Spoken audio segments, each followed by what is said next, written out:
अवामी राब्ता मुहिम तहरीक इंसाफ का जहलम में पड़ा। क्रिकेट ग्राउंड में जलसा, खिलाड़ियों की बड़ी तादाद पिंडाल में मौजूद। इमरान खान भी खिताब करेंगे।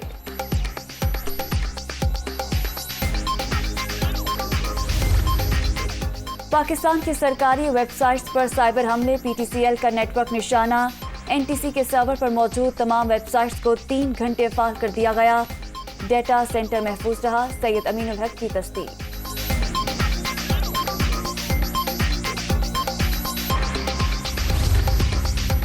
और फौज को गद्दार कहने वाले खुद गद्दार, इदारे और आवाम में तकसीम की कोशिश की जा रही है। इख्तलाफात काबिल एहतराम, मगर बात हमारे घर पर आ गई है। इल्जामात बर्दाश्त नहीं करेंगे। रिटायर्ड फौजियों का रद्द-ए-अमल।